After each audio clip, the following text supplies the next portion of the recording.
Okay. Di po, tapos si Bato. Ano po ba si Bato?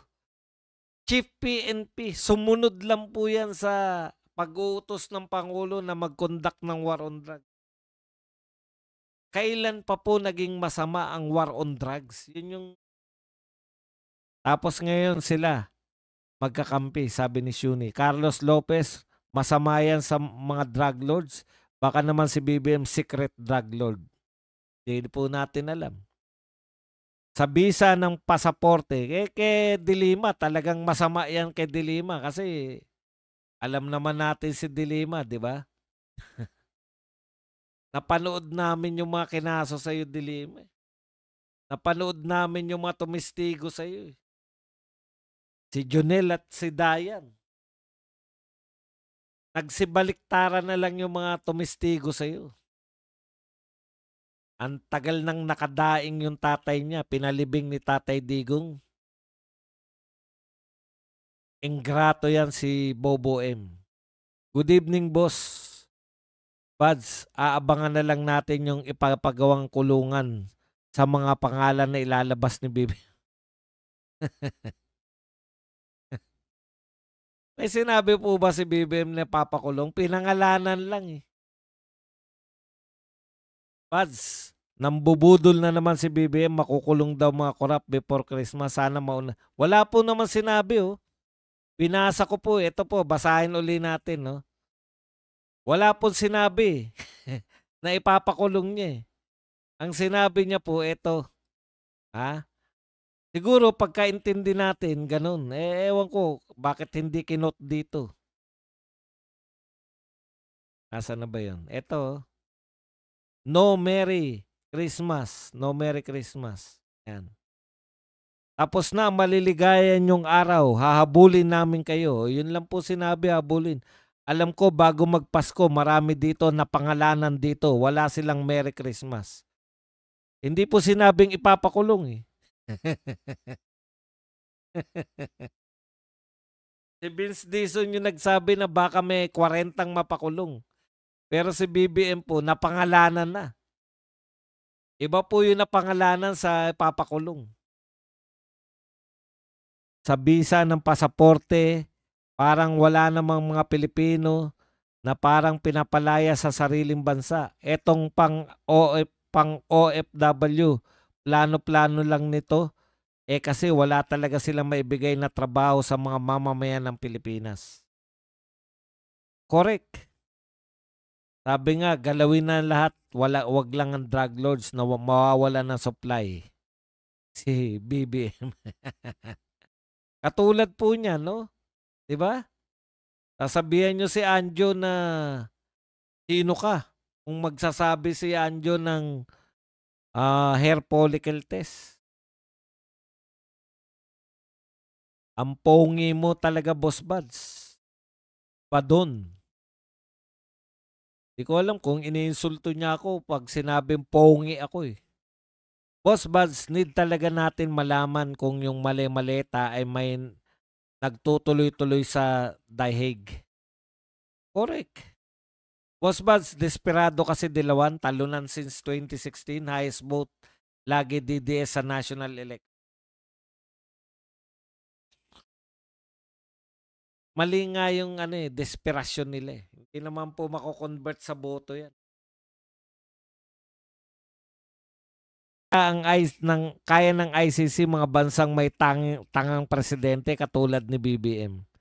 Hindi na nila makikidnap si Senator Bato kasi wala na yung Gulfstream ni Tambaloslos. Tinago niya ng mga jet plane na ginamit kay PRRD. Carlos Lopez, first generation Aquino yun. Sigaw, Marcos magnanakaw, second generation, mga spoiled brats na tulad ni BBM, birds of the same feather, flock together. Boss Bats, bakit po kaya naghamon ng pitpitan ng yagbol si Montulpo? Payagang media ba siya? Wala na po yun eh. Sabi nga ni BP Sara, chismosa. Alam niyo yung mga matatandang chismosa na wala nang silbi sa lipunan, maiinis ka na lang. Yun na lang ang silbi nila, mang-inis eh. Di nga ba kung maalala nyo, sinabi ni Ka-Percy Lapid na si Bangag ang napapalibutan ng mga sindikato. Nagpa-press con si BBM for update of the ICI flood control findings to neutralize galit ng Pinoy sa rally sa November 16 to 18. Tanong, naniniwala pa ba audience sa press briefing? You're like the boy who cried wolf. Wala na po. Wala na po naniniwala sa mga press briefing ninyo. Karamihan naman ng press briefing ninyo, atake lang sa mga Duterte. Kaya wala na po. Di nga ba kung maalala nyo yan? BBM persona non grata. Kaya nga boss, pangalan lang ikukulong. Ikukulong yung pangalan. Tumatak na sa utak ng mga ordinaryong Pilipino na si PBBM ay grabing mamulitika. Kala ko grabing magnanakaw eh. Napaka ano naman kung yan lang ang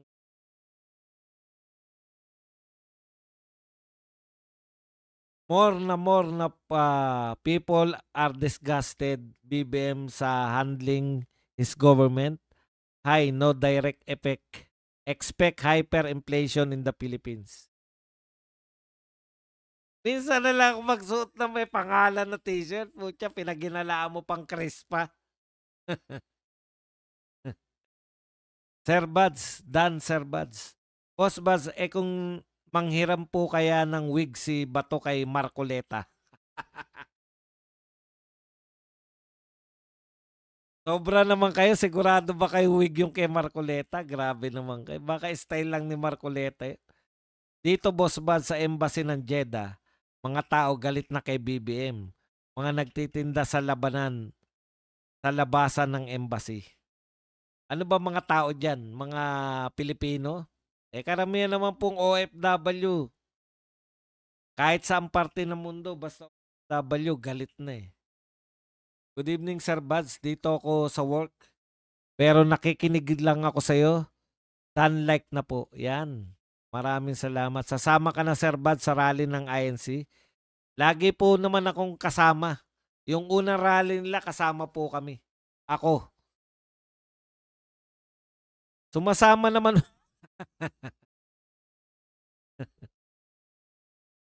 Good evening, Sir Buds. Dito. Yan. Sir Buds, naisip ko lang baka idawit ni Gutesa si Marcoleta na naman. Alam po ninyo, kapanipaniwala na yun eh. Ngayon, inunahan na ni Amy. Ano man ang sabihin ni Gutesa, pinaniwalaan na natin siya nung una. Ngayon, kung babaguhin niya po, dun tayo maghinala. After ng ilang araw, tapos biglang babaguhin nila. May sinagot si BBM sa tanong sa walang kasusta-sustansyang press con niya na hindi siya abogado para sagutin ang tanong. Hindi ba nag-uusap sila ni Bersamin na isang dating Chief Justice na Executive Secretary niya? Masama pong ano yun? Masama pong kasagutan yun. Kahit ba hindi ka abogado eh. Dapat alam mo yung nangyayari. Ako naman, hindi rin abogado. Marami sa atin hindi abogado. Dapat, kung ikakatwiran mo lang sa press con, kaya hindi mo masagot abogado, dapat in the first place, iniisip mo yan nang tumakbo ka. Diba? Kaya ko ba to? Hindi ako abogado.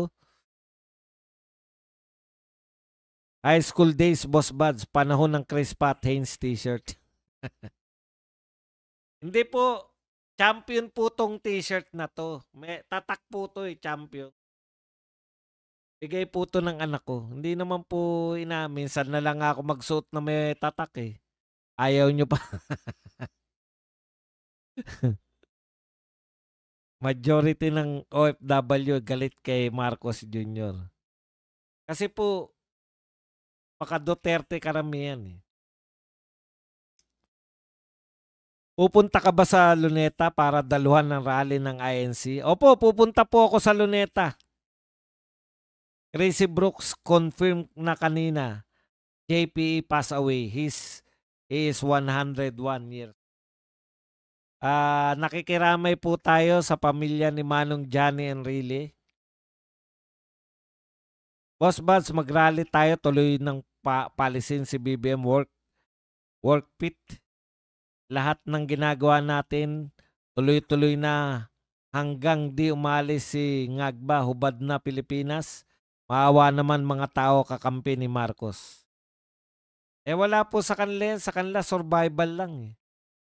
Basta ang importante sa kanila, paggising daw nila, presidente pa si Marcos, kahit wala na silang may pagmalaki. Alam mo kung ano pinagmamalaki nila? Nakakulong si Duterte. Yun na yung parang achievement na nila yun, nakakulong si Duterte. Puro pamumulitika lang kasi ang alam nila, tapos nakawan at lokohan. Yun na lang ba? Wala nang iba? Paano tayo magkaroon ng pagbabago lalo na sa ating bansa? Mas lalo lang dumarami ang salot. Yes, Chrissy Brooks, tegi na si Enrile.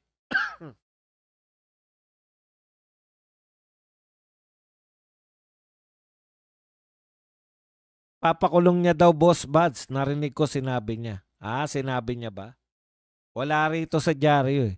Pinamumunuan na tayo ng sindikato, hawak na nila lahat, Boss Buds.